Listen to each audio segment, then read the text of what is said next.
اعوذ باللہ من الشیطان الرجیم بسم اللہ الرحمن الرحیم اللہم صلی علی محمد وعلی محمد۔ حضرت ابو ذر صحابی رسول، تمام حمد اس اللہ کی جس نے ہمیں توحید میں اخلاص کی طرف رہنمائی کر دی ہے اور بے دینی اس کے معاملات میں شک سے بچا لیا ہے۔ حضرت ابو ذر وہ ہستی ہے جو مکتب عشق علی چلاتا تھا اور چلاتا ہے۔ یہ اتنا سچا عاشق مولا کائنات امیر علیہ الصلوۃ والسلام تھا کہ ان کی سچائی پہ مور نبوت ثبت ہے کہ ابو ذر سے سچا زمین نے اٹھایا نہیں اور آسمان نے سایہ نہیں کیا۔ حضرت ابو ذر نے ساری زندگی مولا کائنات امیر علیہ الصلوۃ والسلام کے دشمنوں سے نرمی نہیں برتی۔ مولا صلوات اللہ علیہ نے جناب سلمان، قمبر، مقداد وغیرہ سے یہ کہا نہیں کہ میرے دشمنوں سے سرعام نفرین کریں، اور جناب ابو ذر کو سرعام بیزاری سے روکا نہیں۔ اگر ایسا ہوتا تو یہ آج سیرت بن چکی ہوتی۔ شمشیر بے نیام۔ حضرت ابو ذر نے مدح علی علیہ الصلوۃ والسلام میں اتنے فضائل بیان کیے ہیں، وہ بھی سرعام چوک چوراہے میں۔ اپنوں میں تقریر کرنا آسان ہے، مگر دشمنوں کے مجمع میں فضائل علی صلوات اللہ علیہ بیان کرنا یہ صرف ابو ذر کا جگر ہے، وہ بھی غاصبوں کے نام لے کر۔ دوسری خلافت کے دور میں حضرت کو قید کر کے شام بھیج دیا گیا۔ 1 سال بعد شام کے حاکم نے خط لکھا کہ جتنے چاہے قیدی بھیج دیں مگر ابو ذر کو واپس بلواؤ،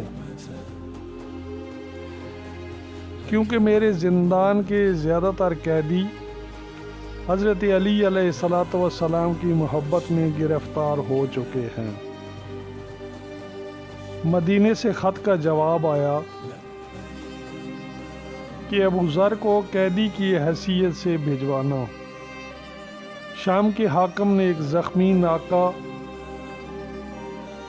پہ بغیر پالان کے سوار کرایا اور دونوں ٹانگوں کو رسی سے اونٹنی کے پیٹ سے باندھ دیا۔ جب حضرت ابو ذر شام سے مدینہ پہنچے تو دونوں رانوں پہ گوشت نہیں تھا،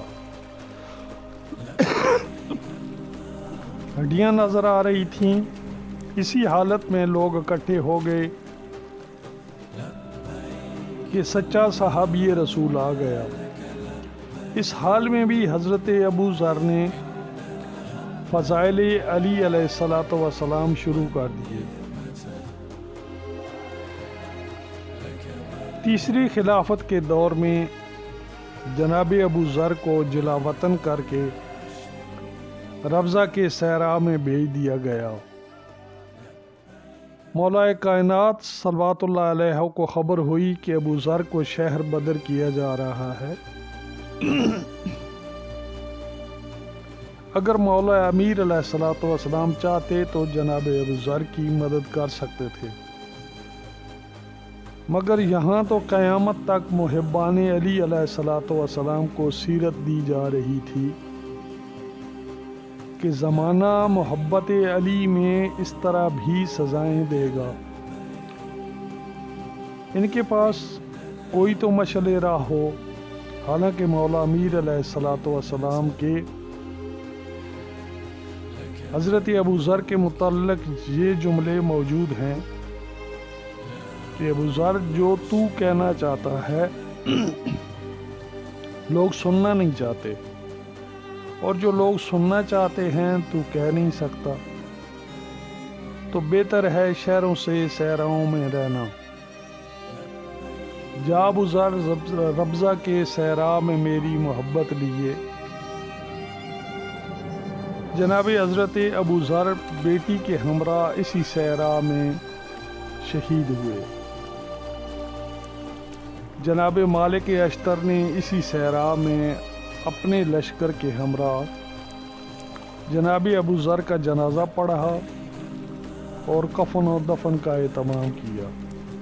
اللہم صلی علی محمد و آل محمد وعجل فرجہ آل محمد۔